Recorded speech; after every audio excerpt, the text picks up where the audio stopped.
Hi YouTube, Watchify here with another video. Today I have Seiko's classic model SNZG13. It's a field style automatic watch.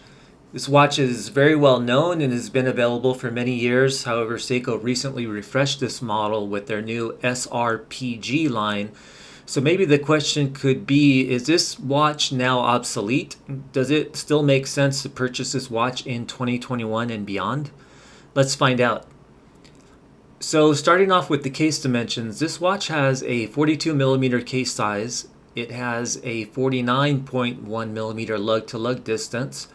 Thickness is 13.1mm on my watch, and the lug width is 22mm. On bracelet, this watch weighs 144 grams. So as field watches go, this watch is on the rather larger size. Until the new SRPG models came out, if you wanted an automatic Seiko field watch, your main options were the 37mm SNK line or this 42mm SNZG. For me, the SNK line seemed too small for my taste, and I think for many 42mm is too large, so Seiko did a good job at making their new SRPG models at just under 40mm to fill the middle ground in case size. The case on this SNZG model I have is brushed on the top and polished on the sides. The bezel is also brushed, but you can see here that I've polished mine to give it a slightly different look. Underneath the case, you can see the see-through screw-down case back displaying the 7S36 movement inside. You'll also find more polishing on the underside of the case. The unsigned push-pull crown is found at 3 o'clock, and I feel Seiko could have actually made it a bit larger to give the watch a more premium look. Otherwise, it's fine and easy to grip and use. This watch is 100 meters water resistant, which I think is one of the other selling points of this watch. Unfortunately, you won't find any drilled lug holes on this model. One of the downsides of this watch for some is that it only comes with Seiko's older 7S36 movement, which does not feature modern conveniences like hacking and hand winding. From what I understand, this movement is identical to the more well-known 7S26 movement, with the only difference being that it has 23 joules versus the 7S26 movement's 21 joules. However, for me, it's tough to be critical of this movement as it has been functioning great in keeping good time. This movement has a 41-hour power reserve, and I've noticed that when fully depleted, the watch begins ticking almost as soon as I pick it up and put it on my wrist, meaning I'm not finding that I need to shake it vigorously to get it going like some of my other watches that have a 7S26 movement inside. Seiko is well known for their magic lever system innovation, which winds the watch bidirectionally, and it seems to be working especially good on this movement. I've often considered changing out this movement for a more modern NH36 movement, but it's hard to justify when this 7S36 is performing so well. A word about the crystal on this watch. As you can see, I've modded mine and replaced the flat hardlex crystal that comes with the watch. I replaced it with a double dome sapphire crystal. It was a pretty easy modification, and it gives this watch more scratch resistance and a slightly different look. Regarding the dial, the first thing you'll notice is the raised outer minute ring that gives this dial an added level of depth. This is something that you'll not find on the refreshed SRPG models. The loomed hashes and 12 o'clock triangle are prominent here. The dial's pretty busy, you might say, with the applied Seiko and 5 logos along with the word Sports just managing to fit in the upper part of the dial. Down below are the words automatic, 23 joules, and 100 meters. So overall, there's too much wording in my opinion, and I could have done without the sports and joule wording. Large Arabic numerals are also seen, and unfortunately they are not loomed. It would have been great if they were.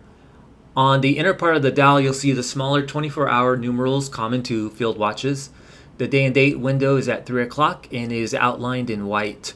The day and date wheel is in black to match the dial, and the days of the week are in English and Spanish. This particular model is the J1 model, so you can also see the wording Made in Japan at the bottom of the dial. Lastly, legibility is great on this model with its white on black background. The hands are pencil shaped and have a generous amount of Seiko's Lumibrite. The red tip seconds hand also has lume in its arrow tip. So Seiko did a good job with these simply styled hands, and they suit the dial well in my opinion. The SNZG13 model comes with a stainless steel bracelet, and I'm a big fan of metal bracelets, so that's mainly why I got this model over the ones that come on a NATO strap. The bracelet actually isn't that bad. It's done in an oyster style that tapers slightly and has push pins connecting the links. It's brushed on top and polished on the sides.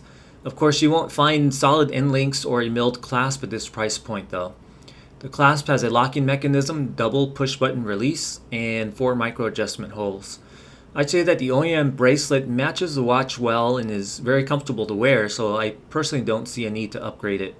Of course, since this watch is a common 22mm lug width, you have endless options if you want to change out the bracelet to other straps like leather or NATO straps. And I think this watch looks particularly good on a premium olive or khaki NATO strap.